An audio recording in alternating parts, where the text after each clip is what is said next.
The rain writes soft rhythms against my window, tiny streams crawling down the glass, until the whole Seattle skyline blurs like a watercolor.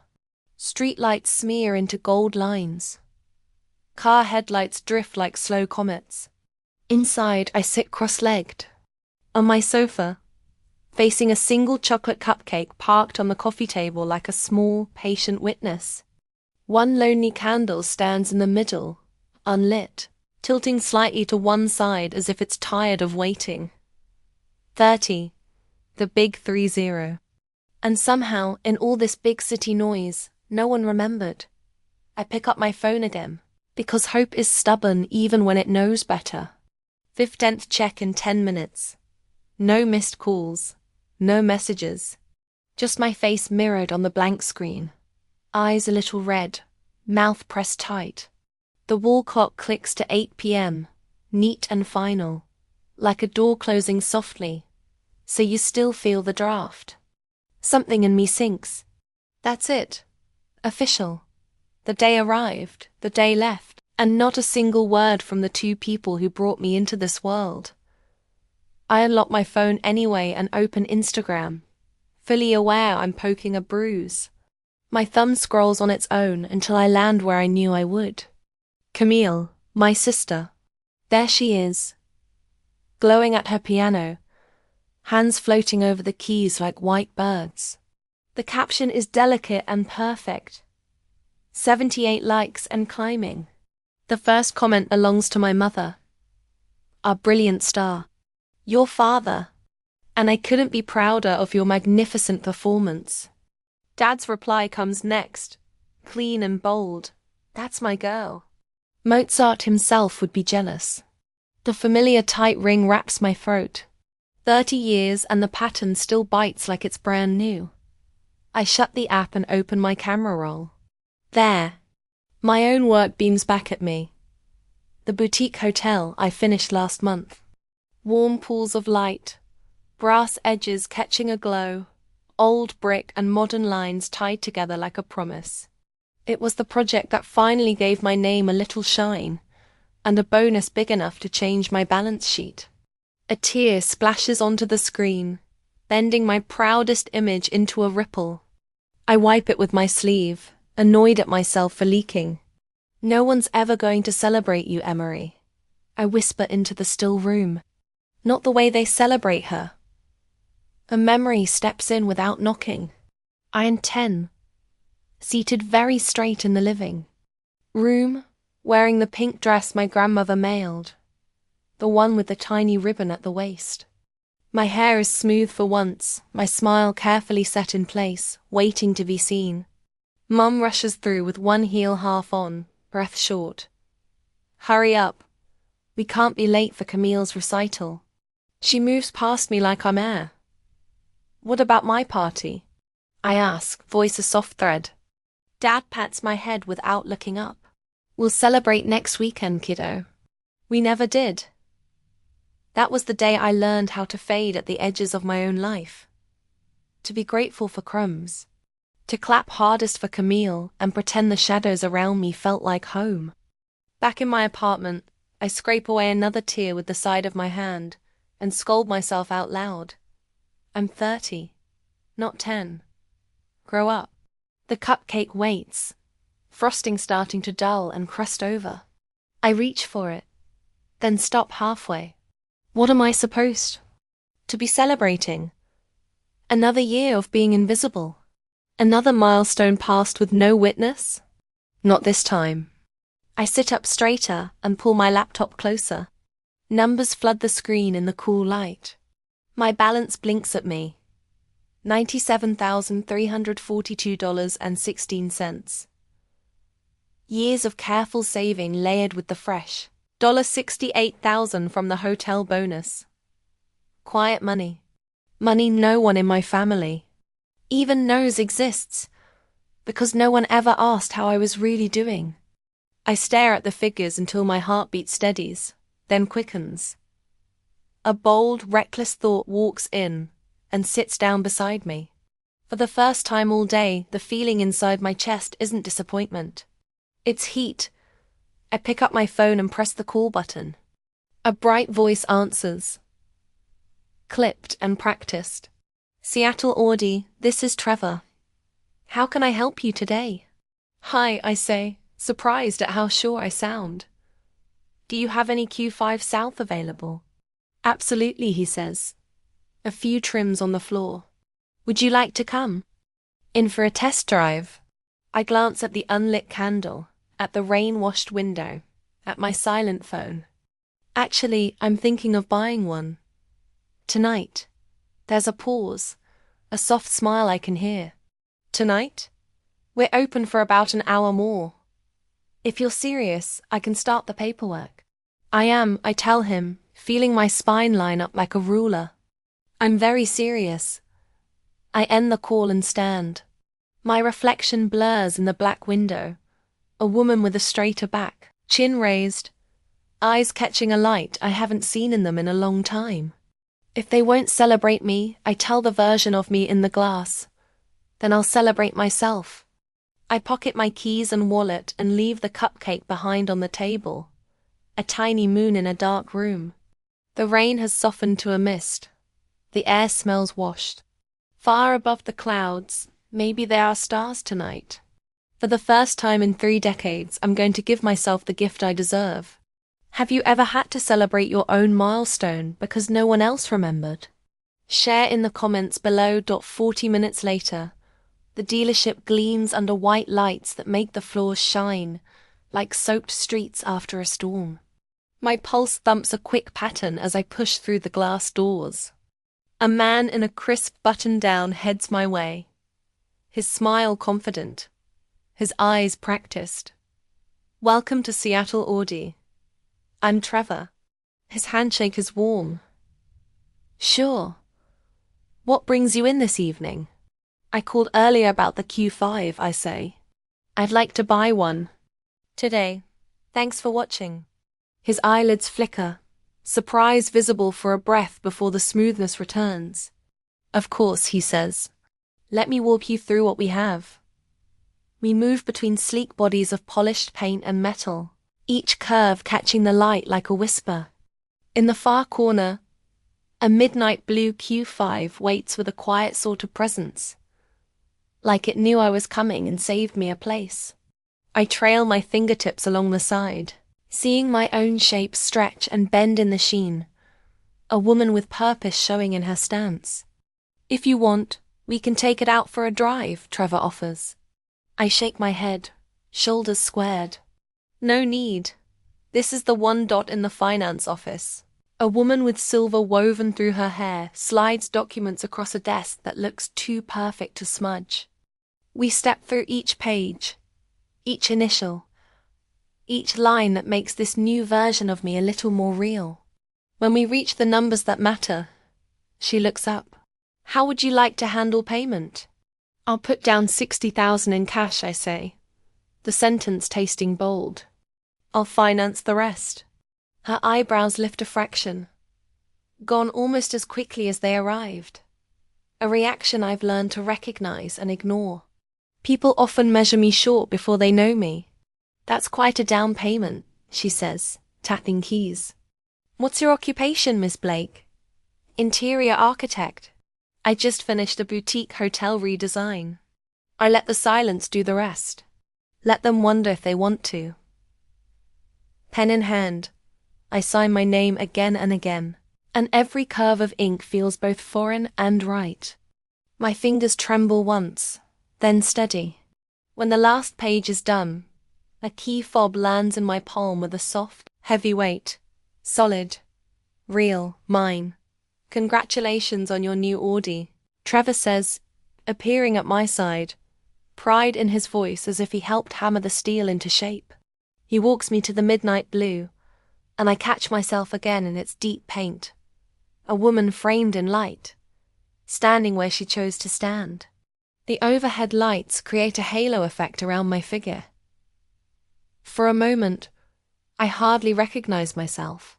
There's something different about the set of my shoulders, the tilt of my chin. Back home, I park in front of my apartment building, unable to stop looking back at the car As I walk toward my door, it looks almost defiant under the streetlights. Inside, I pull out my phone and scroll to Instagram. My finger hovers over the camera icon before I grab my jacket and head back outside. This needs to be done right. 30 minutes later, I'm at Cary Park. The Seattle skyline stretches before me, the Space Needle illuminated against the night sky. I position my new Audi with the city lights as backdrop, adjusting the angle until it looks perfect, the midnight blue exterior catching the of the city like a mirror. I take several photos, selecting the best one. The caption takes longer than the photo shoot. I type and delete, my thumbs dancing nervously across the screen. Finally, I settle on "Happy birthday to me. Dream car, dream life." My finger hovers over post for a full minute. This isn't just about the car. It's a declaration, a statement about my worth that my family has never been willing to make. I press the button before I can change my mind. The notifications start almost immediately. Colleagues from the design firm, friends from college, former classmates. The likes accumulate along with surprised comments. "Oh my God, Emery, what a beauty.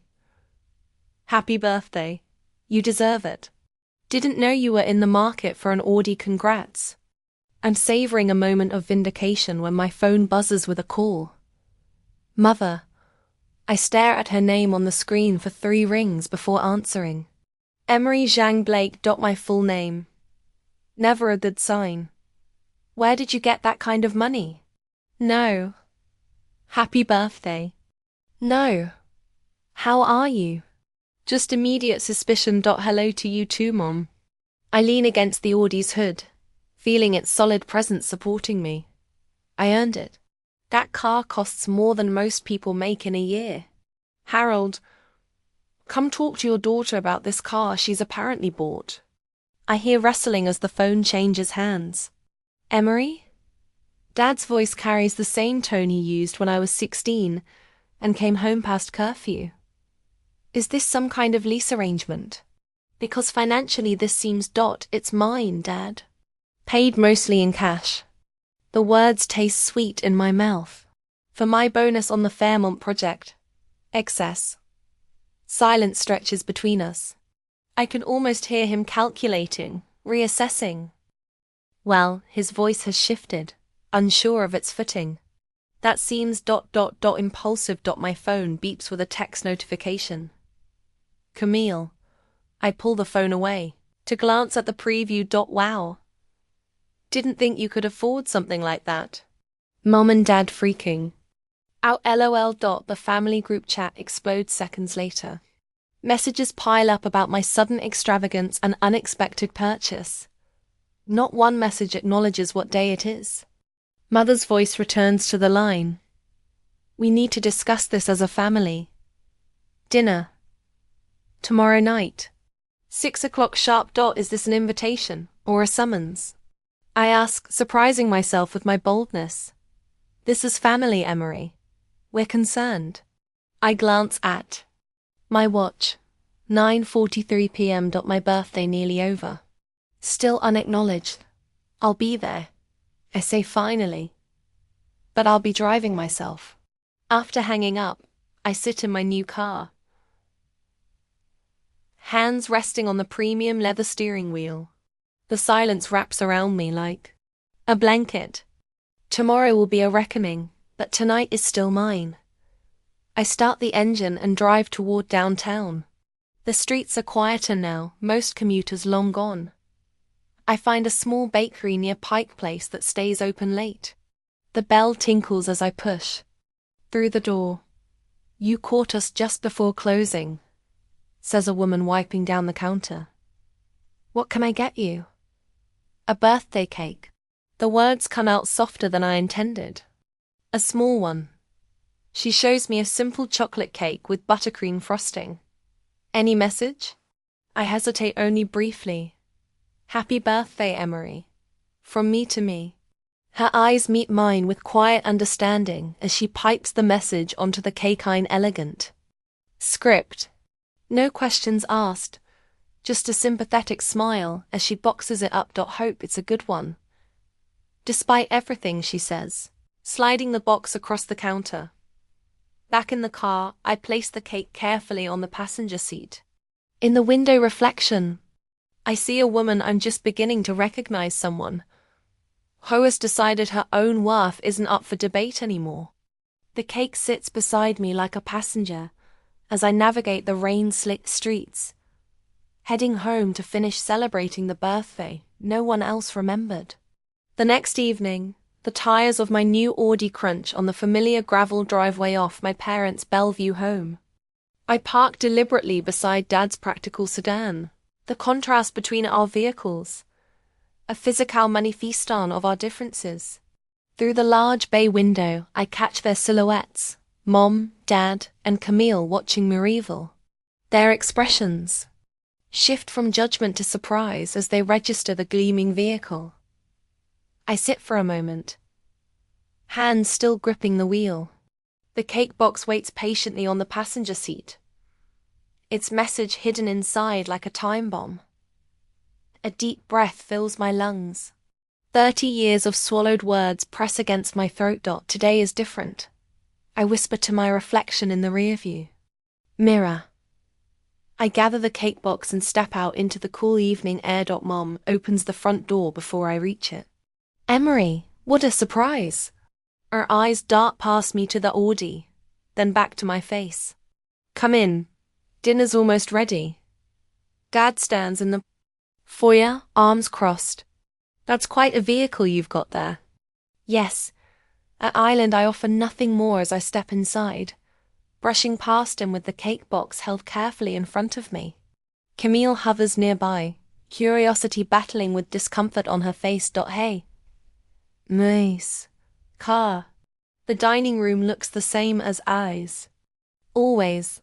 The polished maple table where we've celebrated countless milestones, most of them Camille's. Crystal glasses catch the light from Mom's prized chandelier. The table is set with the good china, the kind reserved for important occasions. Never my birthdays. Mellow? Mom offers, already pouring. Just water, thanks. I want a clear head for what's coming. Dad takes his seat at the head of the table, his kingdom secure. Sir Emery, that car must have set you back. Financing these days is a trap, you know. Those dealers will tell you anything to get you to sign. I sip my water. No financing needed for most of it. The silence that follows feels physical, like a weight pressing down on the room. Mom busies herself serving pot roast, her specialty, while Dad clears his throat repeatedly. Camille glances between us, sensing the undercurrents. The Thompson Hotel. Project must have gone well. Camille offers, reaching for the salt. It did. I cut a small piece of meat. The client was very pleased. Hotels are risky investments these days, Dad says, his fork stabbing a carrot. Tourism fluctuates. You should be putting money into your retirement, not depreciating assets. Harold, Mom warns quietly. What? I'm just saying what any responsible parent would. These big purchases at her age. I continue eating methodically, letting his words wash over me. The same dismissal, different day. I've heard variations of this lecture my entire life. My choice of university, too expensive. My apartment in the wrong neighborhood. My career, unstable. The dinner progresses with carefully navigated small talk. Weather. Camille's upcoming recital. The neighbors' renovations. Not once does anyone mention my birthday. When we finish eating, I stand and retrieve the cake box from the sideboard where I'd placed it. The table falls silent as I set it in the center, directly under the chandelier. With deliberate movements, I open the lid. Happy birthday, Emery. From me to me, stares up at them in elegant script on white frosting.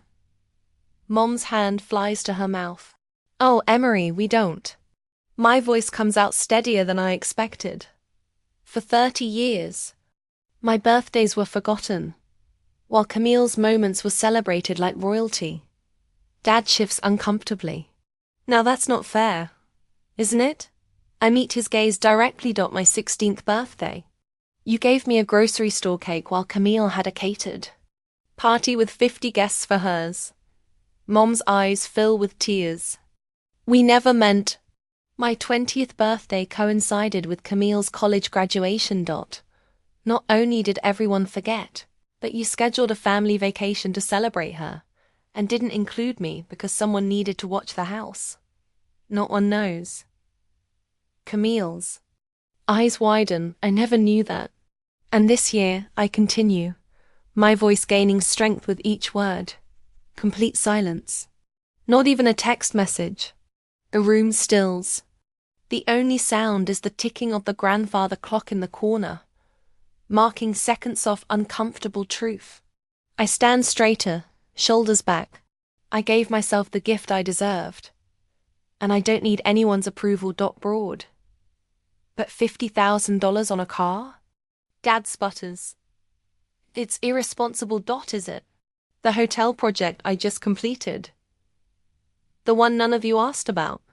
I transformed a struggling property into a destination. Increased their revenue by 35%. Earned an industry award. I pause, letting the weight of my accomplishments sink in. And the $68,000 bonus. Mom gasps softly. That's my money, earned through my talent and my hard work. After decades of being invisible in this family, I decided to finally recognize my own worth. Mom dabs at her eyes with a napkin. We never meant to make you feel that way. It's not about intention. I keep my voice level, though my heart pounds. It's about 30 years of consistent actions.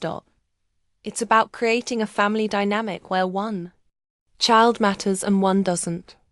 Dad stares at his plate, uncharacteristically silent. Camille reaches toward me, then pulls back.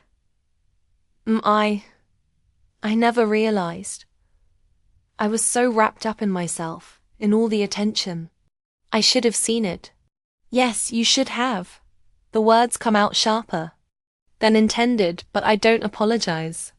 You're not the architect of this family structure. You just benefited from it. I turn back to my parents. I don't need you to suddenly start celebrating me. That ship sailed long ago. What I need is for you to understand that I now celebrate myself. I value myself, and I won't apologize for it. Dad clears his throat. Emery, families are complicated. We've always been proud of you. Have you? When was the last time you came to one of my design showcases? When did you ever put a photo of my projects on the mantle, alongside Camillea's recital programs? When did you ever introduce me first when meeting new people? Mum's tears fall freely now. Dad looks stricken, as if seeing me clearly for the first time. I stand, gathering my purse. I'm not asking for apologies or promises to change. I'm simply stating facts. The dynamic in this family has been unbalanced for 30 years, and I finally stopped accepting it as normal. I closed the cake box, leaving it in the center of the table. The cake is chocolate. Dad's favorite. My smile feels foreign on my face. Consider it my birthday gift to all of you. Raindrops scatter across my windshield like tiny diamonds, each one catching the glow of Seattle city lights. I guide my Audi through the quiet streets, fingers gripping the leather steering wheel. With each mile between me and my parents' Bellevue home, the tightness in my chest loosens. The confrontation replays in my mind, their faces when I open that cake box, the silence that followed my words. For 30 years, my birthdays were forgotten while Camille's moments were celebrated like royalty. My voice hadn't trembled. Not once.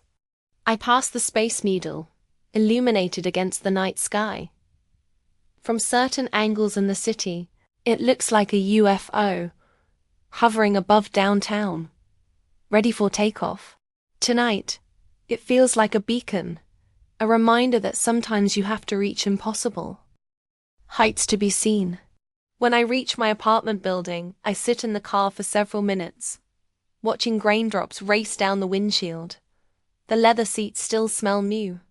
The dashboard lights glow soft blue in the darkness. This car isn't just transportation. It's proof that I can give myself what no one else would. Inside my apartment, everything looks different somehow. The same furniture, the same art on the walls. But the space feels charged with new energy, as if the woman who left this morning isn't the same one who returned. My phone buzzes. Then again, and again. I pour a glass of wine before checking the messages. 3 from Mom, 1 from Dad, 1 from Camille. Mom's first. We never meant to hurt you like that. You have to understand. Second, your father and I love both our girls equally. We always have. Third, please call me back. We need to talk about this as a family. Dad's is brief and awkward. Family unity matters more than any misunderstanding. Let's not let this create a divide. Misunderstanding. As if 30 years of pattern was just a simple mix-up. I take another sip of wine and open Camille's message. Can we meet tomorrow? Just us. Coffee at Elm Street near Pike Place at 10. I stare at my sister's text for a long time. Of all the reactions I expected, Camille wanting to meet alone wasn't one of them. My thumb hovers over the screen. Finally, I type. I'll be there. To my parents? I send nothing. Morning brings a thin layer of fog hovering over Elliott Bay. I arrive at the coffee shop 10 minutes early, choosing a table by the window where I can watch for Camille. She walks in 5 minutes late, her concert pianist posture unmistakable. Even in casual clothes. Our eyes meet. Something in her expression makes my heart catch vulnerability I've rarely seen from my perfect sister. I got you a latte, I say as she sits down. Thanks. She wraps her hands around the mug, but doesn't drink. Am I? Her voice breaks. Tears spring to her eyes. I sit perfectly still. Shocked. In 30 years, I've seen Camille cry exactly twice, when she broke her wrist at 14 and feared she'd never play piano again, and when she got accepted to Juilliard. I never saw it until now. She whispers, blinking rapidly. I was so wrapped up in my own life. The confession hangs between us. The first honest words we've exchanged. As adults. Did you really never notice? I ask, my voice softer than I intend. All those years? Camille looks down at her untouched coffee. I think I assumed you were fine with it. You were always there at my recitals, cheering louder than anyone. She looks up, fresh tears spilling. But no one ever came to your architecture exhibits, not even me. The admission stings, though it's nothing I didn't know. I never once stood up for you. Her voice steadies with determination. Not when Mom and Dad forgot your high school graduation party. Not when they rescheduled your college graduation dinner because of my summer concert series. She reaches for my hand across the table. I was blind to my own privilege in our family. I let her hold my hand but say nothing. What is there to say to a lifetime of being unseen? I'm so sorry, Emery. 4 simple words. Somehow they matter more coming from her than they would from our parents. Later that week, my phone rings with Mom's number. I almost let it go to voicemail, but something makes me answer. Emery, she says, her voice cautious. I was looking at your company website. The hotel redesign you did last year. It's beautiful. The compliment feels foreign coming from her. Dad calls the next day. That car, he says gruffly. It suits you. From him, it's practically a declaration of love. Camille texts more often now. She asks about my work, shares less about her own. In family group texts, she makes a point of including me in conversations. correcting operands when they fall into old patterns of forgetting to ask about my life. I watch these small changes with caution. 30 years of habit don't transform overnight. But something has shifted, like the first crack in a dam that has held backwaters too long. In the quiet of my apartment, I run my fingers along the Audi. Key fob sitting on my coffee table, the talisman that broke the spell. I wonder if family relationships can truly change after decades of established patterns, or if we're just playing new roles in the same old script. The rain starts again, tapping against my windows dot, but tonight, it doesn't sound melancholy. It sounds like applause. A week later, the rain taps a gentle rhythm against my windshield as I drive across Lake Washington toward Bellevue. The car still smells new, a subtle leather scent that reminds me of transformation every time I slide behind the wheel. My phone buzzes with another text from Mom. The third one today. We're so looking forward to seeing you, sweetheart. Drive safely. I tap my fingers against the steering wheel, still getting used to this new version of Margot Blake, the one who remembers. To text, who asks about my work, who seems genuinely interested in my existence. The invitation had appeared 3 days ago. Special family dinner on Friday, Mom had said, her voice carrying an unusual note of hesitation. Nothing fancy, just the 4 of us. I'd nearly declined. After 30 years of patterns, 6 months feels like a blink, hardly enough time to trust that anything has truly changed. But something in her voice had sounded different. Earnest. Almost nervous. So here I am, crossing the bridge that connects my new life with the old one. My redesigned apartment with its bold colors and statement furniture grows smaller in the rearview mirror. Ahead lies the familiar tree-lined street of my childhood, where I learned to disappear. I turn onto my parents' block and spot something. Unexpected balloons tied to the mailbox. Blue and silver balloons dancing in the breeze. A knot forms in my throat. I park behind Dad's truck and sit for a moment, gathering myself. Through the windshield, I watch Mom peek through the living room. Curtains. She waves, a tentative smile on her face. The front door opens before I reach it. Emery, Mom says, stepping forward to embrace me. Her hug lasts longer than usual, her perfume familiar yet somehow different against this new dynamic between us.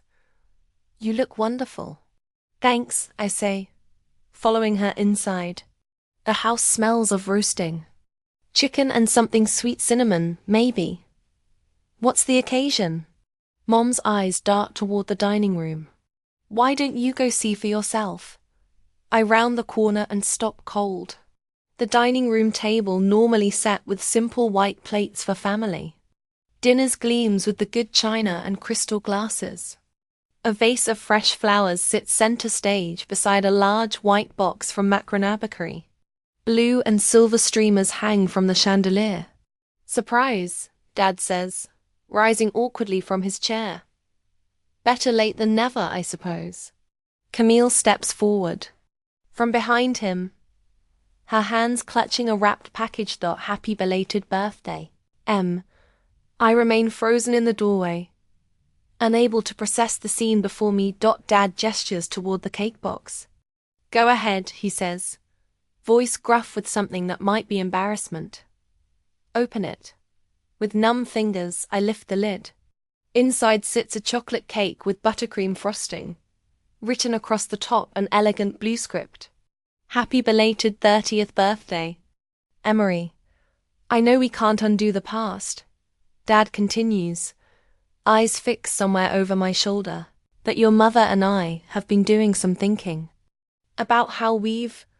He pauses, searching for words, not been as attentive as we should have been.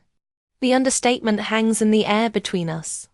30 years of forgotten birthdays, overlooked achievements and invisible accomplishments reduced to it. Being attentive. Camille steps forward, pressing her gift into my hands. Open mine first. Inside the wrapping paper, I find a sleek black frame. Behind the glass is a professional photograph of the hotel lobby. I redesigned the project that earned me that bonus, that gave me the courage to buy my car, that changed everything.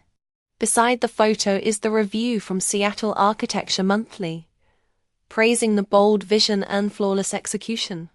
I had it printed and framed. Camille says, watching my face, "I thought maybe you could hang it in your office. Thank you." I whisper, genuinely touched by her thoughtfulness. This island, perfect. We sit down to dinner.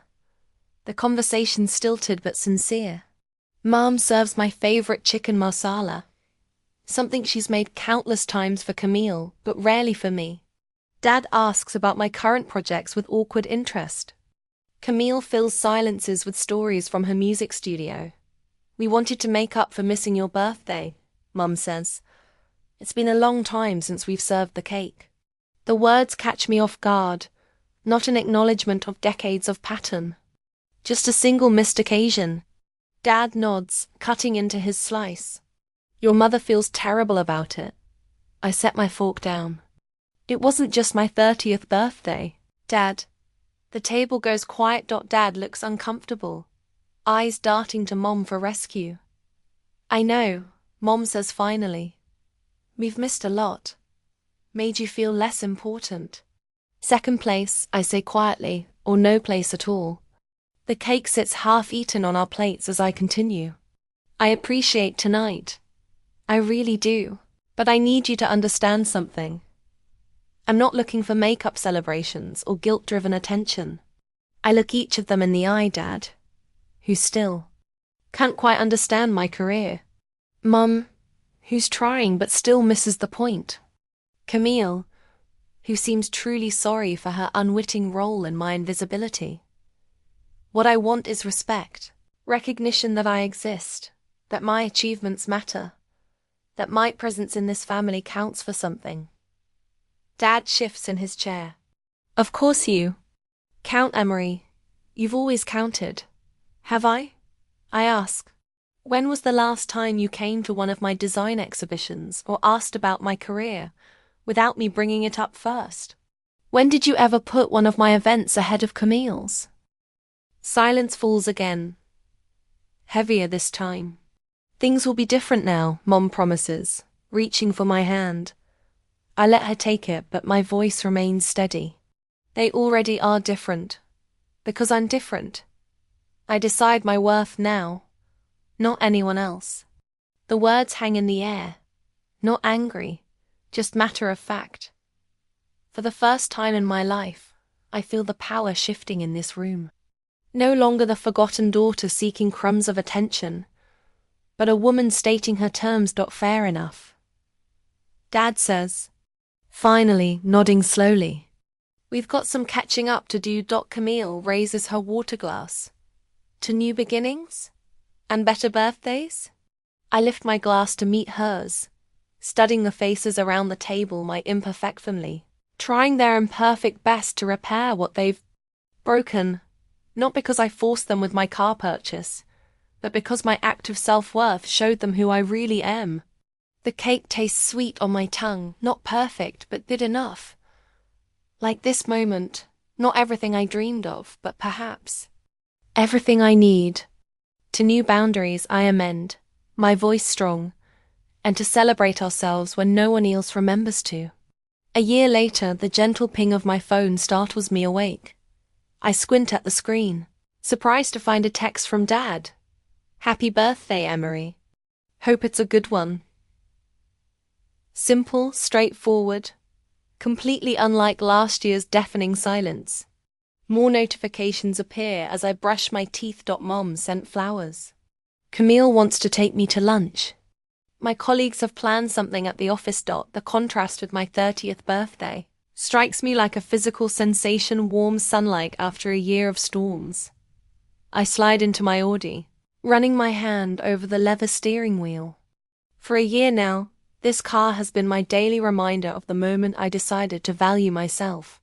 Today, it carries me toward a birthday that others finally remembered. At the design firm, my team surprises me with champagne and a towering chocolate cake. My assistant, Ben, holds up a toast to Emery, whose redesign of the Harborview Hotel just landed us the Westlake Tower contract. The client specifically requested you. The praise washes over me, and I accept it without deflection. Last year I would have mumbled something self-deprecating. Today I simply raise my glass. Thank you all.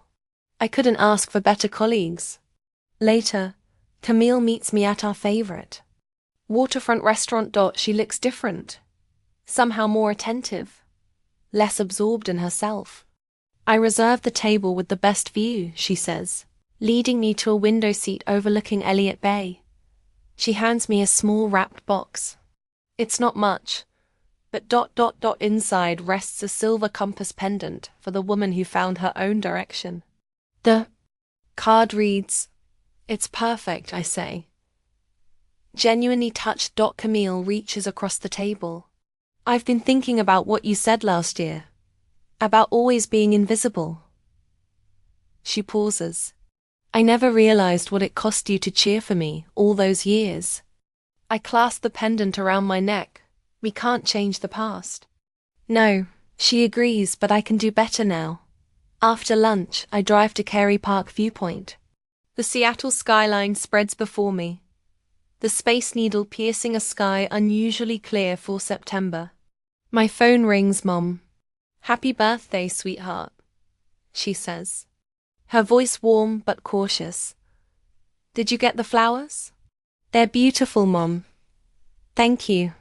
A pause. "Your father and I wondered if you'd join us for dinner this weekend." "Nothing fancy, just family." Family. The word sits differently now, no longer weighted with expectation and disappointment.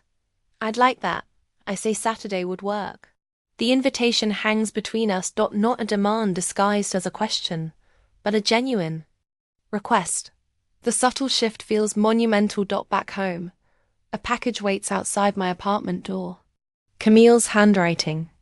I carry it inside, peeling back the brown paper to reveal a handmade scrapbook. Page after page documents moments.